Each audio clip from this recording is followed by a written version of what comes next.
Well, meanwhile, overseas, Iraqi forces are celebrating a major victory over ISIS after retaking Mosul, one of the terrorists' last and largest strongholds in Iraq.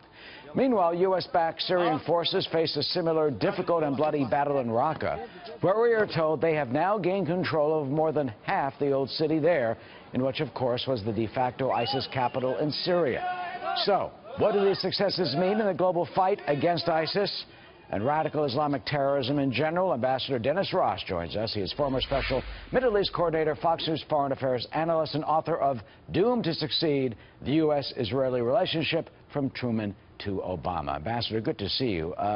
We just saw the video of Iraqi folks and forces celebrating, but I guess in some ways, now comes the hard part. What challenges do the Iraqis and American advisors face in the wake of ISIS being routed in Mosul?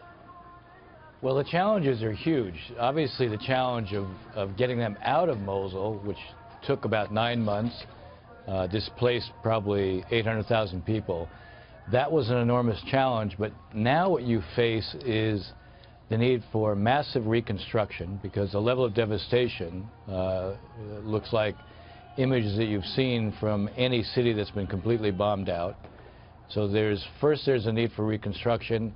Reconstruction at a time when because oil revenues for Iraq have dropped, not because their production is lower, their production is high, but because oil prices are low, their budgets are stretched.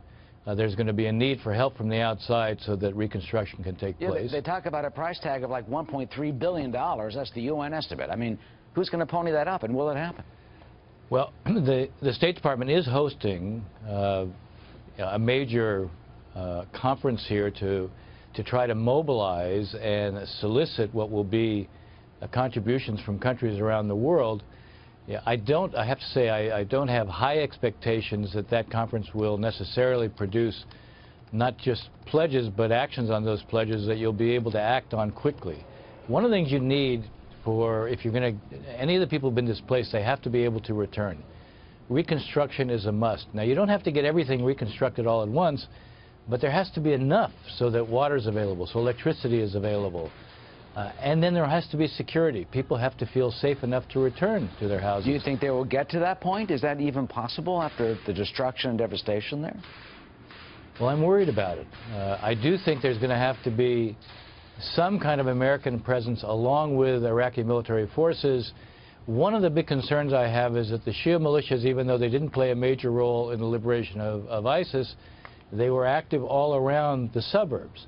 And every time we've seen the popular mobilization units, these are the Shia militias in particular, every time we've seen them active in an area that was formerly Sunni, we've seen them act in a way that basically creates deep suspicion and insecurity on the part of the Sunnis.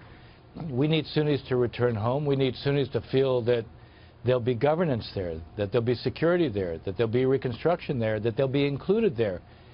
If that doesn't happen, the very conditions that produced ISIS in the first place are going to be recreated.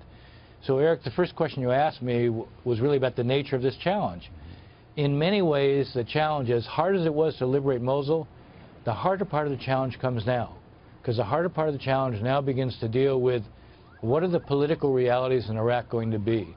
Are we going to see a kind of governance that allows for real coexistence between Shia and Sunni and Kurds, or are we going to see the kind of sectarian politics that have roiled Iraq and have made it difficult to produce the kind of governance that would have precluded the emergence of ISIS in the first place? And some of the history is not very encouraging on that score. No, I mean, look, we've seen, if you go back, look at Fallujah today, look at Ramadi today. They were liberated over a year ago. Reconstruction there is really quite limited. The number of people who've actually returned, some have, but the numbers are still relatively small. You know, many people outside of Mosul are very difficult to live in camps that are run by the UN. The heat is unbearable, and yet people prefer the security of those camps to the uncertainty and the insecurity of going back to Mosul right now. They need to hear stories about people who have returned and things are working out. You know, it's like anything else. In a situation like this, you need some signs of success. The good news is that I think Sunnis are prepared to grant the government more of a license than they would have in the past because ISIS was so horrible. So it gives you some license, but you got to produce. And that's why I hope that the administration has not just a plan for reconstruction, security, governance and the like, but also has an immediate set of actions it can take with the Iraqis to show that in fact they're carrying out the plan, it's being implemented, and in fact we will see a change. And are you optimistic about that finally? I mean, are you confident that that will indeed happen, or it will be the status quo? I'm not optimistic. I'm worried. But one thing I would say that the Trump administration does not want to be in a position where the son of ISIS reemerges during the lifetime of this administration. So I think it has a very strong incentive to get things done. The conference that's being planned here for this coming week is a good first step if there's an action plan for what follows it. It can't just be you hold a conference and you hear a lot of good words. There has to be a plan for translating words into action, and the sooner we see that, the better for everybody. Well, the president is a builder, so we'll see if indeed there can be an action plan to prevent, as you call it, the son of ISIS. Ambassador Dennis Ross, always good to see you. Thank you for joining us. My pleasure.